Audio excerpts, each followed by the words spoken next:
Los ángeles, cuando dejaron el cielo, depusieron con tristeza sus resplandecientes coronas. No las podían usar mientras su comandante estuviera sufriendo y tuviera que llevar una corona de espinas. Satanás y sus ángeles estaban muy ocupados en la sala del tribunal tratando de destruir todo sentimiento humano y toda simpatía hacia Jesús. La misma atmósfera, pesada, estaba contaminada por su influencia. Los principales sacerdotes y los ancianos estaban inspirados por ellos cuando insultaban y maltrataban a Jesús en una forma sumamente difícil de soportar para la naturaleza humana. El enemigo esperaba que tanta burla y violencia arrancara del Hijo de Dios alguna queja o murmuración, o que manifestara su poder divino y se librara de la multitud y que de esa manera fracasara el plan de salvación. Pedro siguió a su Señor después de la traición. Tenía ansias de ver qué ocurriría con Jesús. Pero cuando se lo acusó de ser uno de sus discípulos, el temor de perder su propia seguridad lo indujo a declarar que no conocía a ese hombre. Los discípulos se destacaban por la pureza de su lenguaje y Pedro, para convencer a sus acusadores de que no era uno de los discípulos de Cristo, negó la tercera acusación con maldiciones y juramentos. Jesús, que estaba a cierta distancia de Pedro, le lanzó una mirada llena de pesar y reprobación. Entonces el discípulo recordó las palabras que le había dirigido en el aposento alto, como asimismo sus propias categóricas declaraciones: aunque todos se escandalicen de ti, yo nunca me escandalizaré. Mateo 26. Había negado a su Señor con maldiciones y juramentos, pero la mirada del Maestro suavizó el corazón de Pedro y lo salvó. Lloró amargamente y se arrepintió de su gran pecado, se convirtió, y entonces estuvo preparado para fortalecer a sus hermanos. La multitud pedía a gritos la sangre de Jesús. Lo azotaron cruelmente, lo cubrieron con una vieja túnica real color púrpura, y ciñeron su sagrada frente con una corona de espinas. Le pusieron una caña en la mano, se inclinaron ante él y para burlarse lo saludaron diciéndole: «Salve, Rey de los judíos». Juan 19. Entonces tomaron la caña que tenía en la mano y le golpearon la cabeza de modo que las espinas penetraron en sus sienes y la sangre comenzó a correr por su rostro y su barba. A los ángeles les costaba soportar ese espectáculo. Hubieran querido librar a Jesús, pero el ángel comandante lo impidió, diciéndoles que había que pagar un gran rescate por el hombre, pero añadió que sería completo y que provocaría la muerte del que tenía el imperio de la muerte. Jesús sabía que los ángeles estaban presenciando la escena de su humillación. El más débil de entre ellos podría haber conseguido que esa multitud burladora cayera inerme y podría haber librado al Señor. Sabía que si se lo solicitaba a su Padre, los ángeles lo librarían inmediatamente. Pero era necesario que soportara la violencia de los hombres para poder llevar a cabo el plan de salvación. El Maestro permaneció manso y humilde delante de la furiosa multitud, mientras cometían con él los abusos más viles. Escupieron su rostro, ese rostro del cual un día querrán ocultarse, que dará luz a la ciudad de Dios y que resplandecerá más que el sol. Cristo no lanzó una mirada de enojo a sus ofensores. Cubrieron su cabeza con una vieja prenda de vestir para impedirle ver, y entonces le abofetearon el rostro mientras clamaban: «Profetiza, ¿quién es el que te golpeó?». Lucas 22. Hubo conmoción entre los ángeles. Hubieran rescatado inmediatamente a Jesús, pero el ángel comandante no lo permitió. Algunos de sus discípulos habían recuperado la suficiente confianza como para entrar donde él se hallaba y presenciar el juicio. Esperaban que manifestara su poder divino y se librara de manos de sus enemigos y los castigara por su crueldad hacia él. Sus esperanzas ascendían y descendían según iban sucediéndose las distintas escenas. A veces dudaban y temían haber sido engañados. Pero la voz que oyeron en el monte de la transfiguración, y la gloria que contemplaron, fortaleció su fe de que él era el Hijo de Dios. Recordaron las escenas de las que habían sido testigos, los milagros que habían visto hacer a Jesús al sanar a los enfermos, abrir los ojos de los ciegos, destapar los oídos de los sordos, reprender y echar los demonios, resucitar a los muertos, y hasta calmar el viento y el mar. No podían creer que tuviera que morir. Esperaban que todavía se levantara con poder, y que con su voz llena de autoridad dispersara a la multitud sedienta de sangre, como cuando entró en el templo y despidió a los que estaban haciendo un mercado de la casa de Dios, cuando huyeron de delante de su presencia como si los persiguiera un grupo de soldados armados. Los discípulos esperaban que Jesús manifestara su poder y convenciera a todos de que era el Rey de Israel. Judas se llenó de amargo remordimiento y vergüenza por su infamia al traicionar a Cristo. y cuando observó el maltrato que tuvo que soportar el Salvador, se sintió abrumado. Había amado a Jesús, pero más aún al dinero. No creyó que el Señor permitiera que lo prendieran los hombres que él había conducido. Esperaba que realizara un milagro para librarse de ellos. Pero cuando vio la multitud enfurecida en la sala del tribunal, sedienta de sangre, sintió profundamente su culpa, y mientras muchos acusaban con vehemencia a Jesús, Judas avanzó impetuosamente en medio de la multitud, para confesar que había pecado al traicionar sangre inocente. Ofreció a los sacerdotes el dinero que le habían pagado, y les rogó que dejaran libre al Señor, declarando que éste no tenía culpa alguna. Por breves instantes el disgusto y la confusión mantuvieron en silencio a los sacerdotes. No querían que la gente se diera cuenta de que habían contratado a uno de los profesos seguidores de Jesús para que lo traicionara y lo entregara en sus manos. Querían ocultar el hecho de que habían buscado al Señor como si fuera un ladrón y lo habían prendido en secreto. Pero la confesión de Judas y su aspecto macilento y culpable pusieron en evidencia a los sacerdotes delante de la multitud, revelando que había sido el odio la causa de que prendieran al Maestro. Mientras Judas afirmaba en alta voz que Jesús era inocente, los sacerdotes replicaron: ¿qué nos importa a nosotros? Allá tú. Mateo 27. Tenían a Cristo en sus manos, y estaban decididos a no soltarlo. Judas, abrumado de pesar, arrojó el dinero que ahora despreciaba a los pies de los que lo habían contratado, e impulsado por la angustia y el horror salió y se ahorcó. Jesús tenía muchos simpatizantes en el grupo que lo rodeaba, y el hecho de que no respondiera a las numerosas preguntas que se le hacían asombraba a la multitud. Frente al escarnio y la violencia de la turba, ni un gesto, ni una expresión de molestia se dibujaba en sus rasgos. Tenía una actitud digna y compuesta. Los espectadores lo contemplaban maravillados. Comparaban su perfecta forma y su comportamiento firme y digno con la apariencia de los que se habían sentado en juicio contra él, y se decían mutuamente que tenía mucho más la apariencia de un rey que cualquiera de los dirigentes. No tenía señales de ser criminal. Su mirada era bondadosa, luminosa y libre de temor, su frente amplia y elevada. Cada rasgo suyo estaba definidamente señalado por la benevolencia y la nobleza. Su paciencia y su tolerancia eran tan poco humanas que muchos temblaron. Aún Herodes y Pilato se sintieron sumamente perturbados frente a su porte noble y divino. Desde el mismo principio Pilato se convenció de que Jesús no era un hombre ordinario. Creía que era una persona excelente y totalmente inocente de lo que se lo acusaba. Los ángeles que contemplaban la escena notaron la convicción del gobernador romano, y para salvarlo de comprometerse en el terrible acto de entregar a Jesús para ser crucificado, un ángel fue enviado a la esposa de Pilato y le dio información por medio de un sueño de que el juicio en que su esposo estaba participando era el del Hijo de Dios, y que era inocente. Inmediatamente ella le envió un mensaje para declarar que había sufrido mucho en sueños con respecto a Jesús, y para advertirle que no tuviera nada que ver con ese santo. El mensajero, abriéndose paso apresuradamente entre la multitud, puso la carta en manos de Pilato.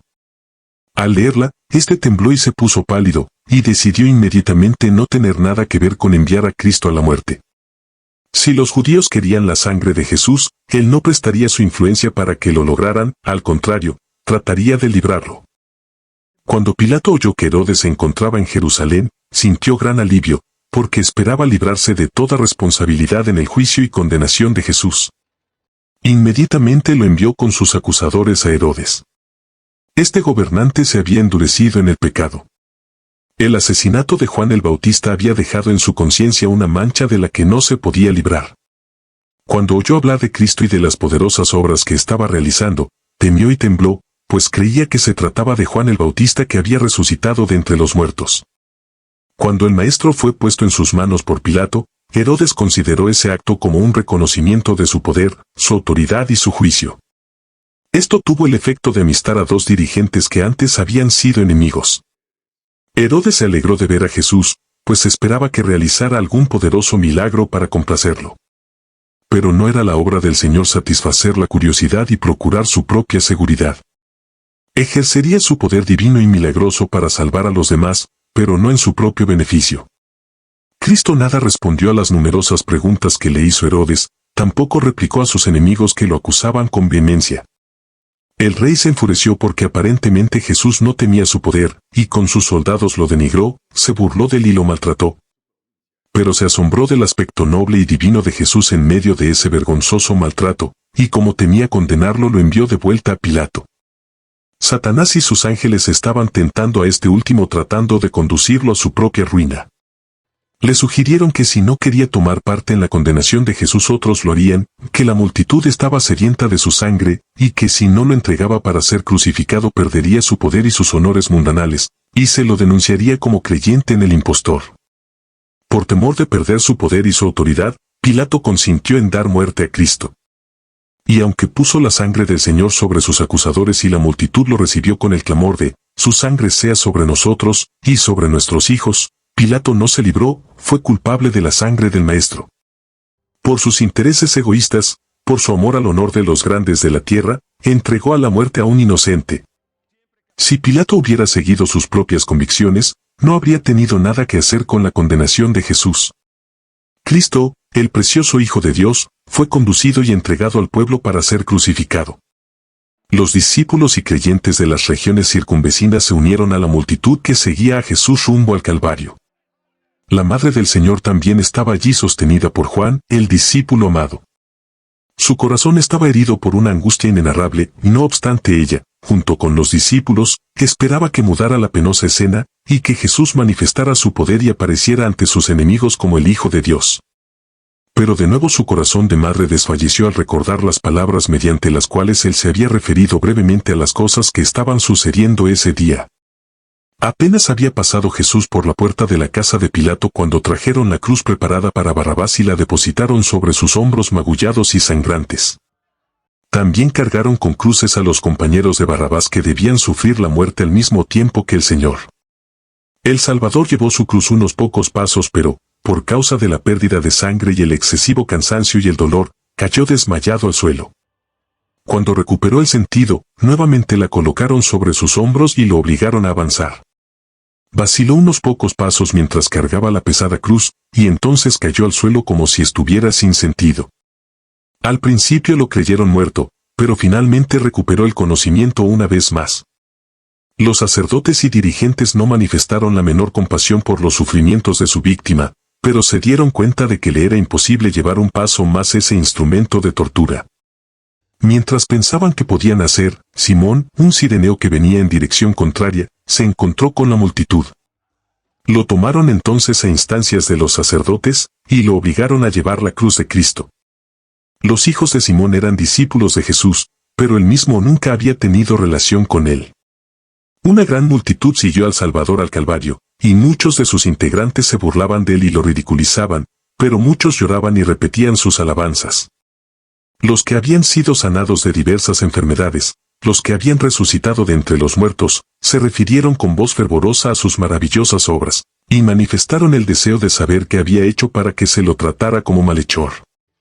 Pocos días antes lo habían acompañado en medio de gozosos hosanas mientras sacudían ramas de palmeras cuando él entraba triunfalmente en Jerusalén.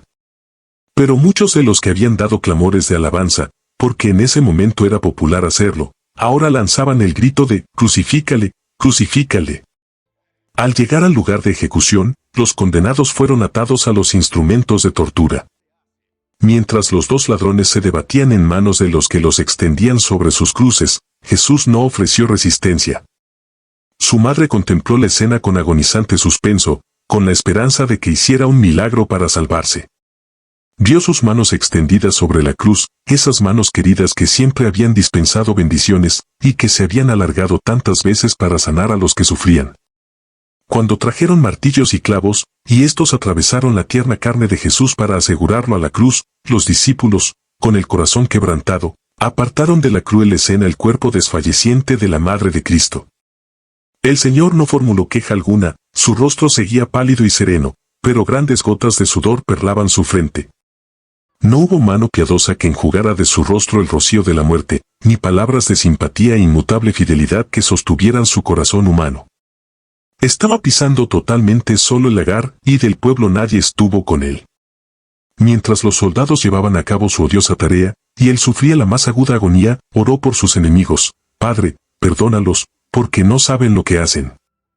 Esta oración de Jesús por sus enemigos abarca al mundo, pues se refiere a cada pecador que habrá de vivir hasta el fin del tiempo. Después que Jesús fue clavado a la cruz, varios hombres fuertes la levantaron y la colocaron con gran violencia en el lugar preparado con ese fin, causando al Hijo de Dios la más dolorosa agonía. Y entonces se produjo una escena terrible. Los sacerdotes, dirigentes y escribas se olvidaron de la dignidad de sus sagrados cargos, y se unieron con la turba para burlarse y reírse del agonizante Hijo de Dios diciéndole, «Si tú eres el Rey de los judíos, sálvate a ti mismo». Y otros repetían burlonamente entre ellos, «A otro salvó, a sí mismo no se puede salvar». Marcos 15. Los dignatarios del templo, los curtidos soldados, el mal ladrón en la cruz y los viles y crueles que se hallaban entre la multitud, todos se unieron para maltratar a Cristo. Los ladrones que fueron crucificados con Jesús sufrieron la misma tortura física que él. Pero solo uno de ellos se endureció, el dolor lo desesperó y le infundió rebeldía. Se unió a las burlas de los sacerdotes y vilipendió a Jesús diciéndole, «Si tú eres el Cristo, sálvate a ti mismo y a nosotros». Lucas 23. El otro malhechor no era un criminal endurecido. Cuando oyó las diatribas de su compañero de fechorías, le reprendió, diciendo, «¿Ni aún temes tú a Dios, estando en la misma condenación? Nosotros, a la verdad, justamente padecemos, porque recibimos lo que merecieron nuestros hechos, mas este ningún mal hizo». Acto seguido, cuando su corazón sintió la atracción de Cristo, la iluminación celestial invadió su mente. En Jesús, magullado, escarnecido y colgado de una cruz, vio a su Redentor, a su única esperanza, y se dirigió a él con humilde fe, «Acuérdate de mí cuando vengas en tu reino». Entonces Jesús le dijo, «De cierto te digo que hoy estarás conmigo en el paraíso». Con asombro los ángeles consideraron el infinito amor de Jesús quien, mientras sufría la más atroz agonía mental y física, solo pensó en los demás y animó a creer al alma penitente. Al derramar su vida hasta la muerte, manifestó un amor por los hombres más fuerte que ésta. Muchos de los que fueron testigos de esas escenas del Calvario más tarde se afirmaron en la fe de Cristo. Los ojos de Jesús se pasearon sobre la multitud que se había reunido para contemplar su muerte, y vio a los pies de la cruz a Juan que sostenía a María, su madre. Ella había regresado al lugar donde se desarrollaba esa terrible escena, pues era incapaz de permanecer por más tiempo alejada de su hijo. La última lección que el Señor dio se refirió al amor filial. Contempló el rostro dolorido de su madre y enseguida miró a Juan y dijo, dirigiéndose a ella, «Mujer, he ahí tu hijo», y a continuación dijo al discípulo, «He ahí tu madre». Juan comprendió perfectamente las palabras de Jesús y el sagrado cometido que se le había confiado.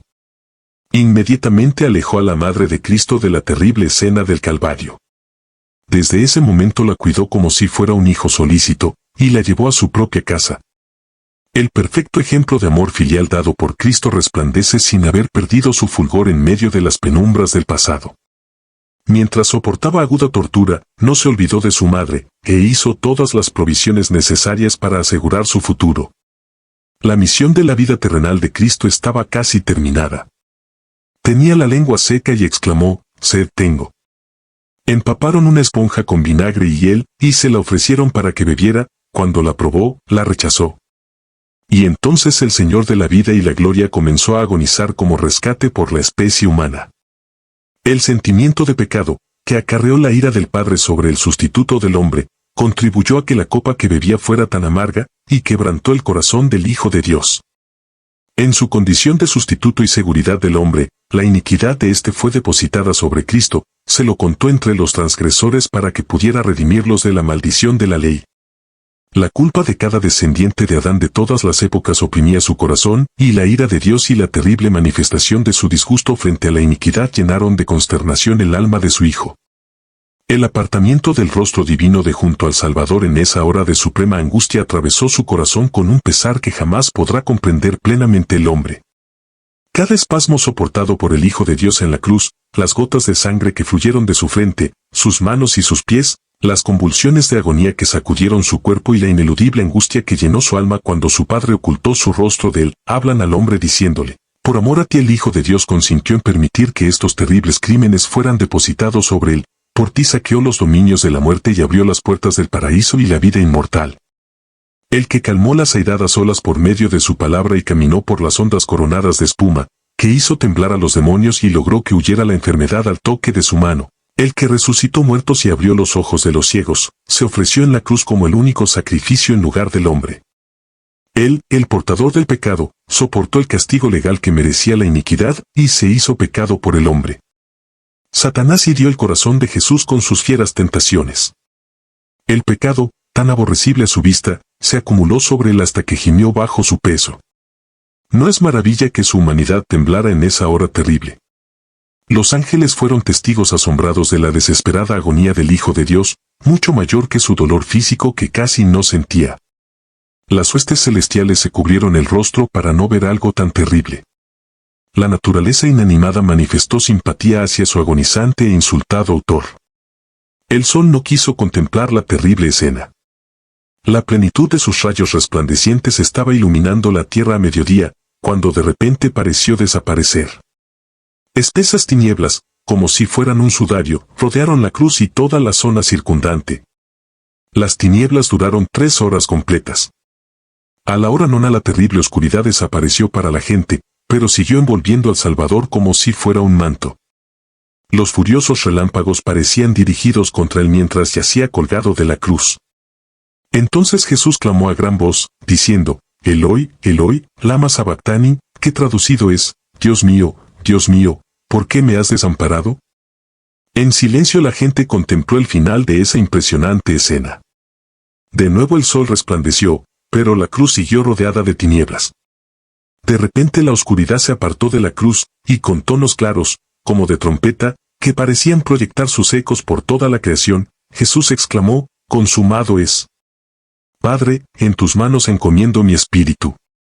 Un halo luminoso circundó la cruz, y el rostro del Salvador brilló con una gloria semejante a la del sol.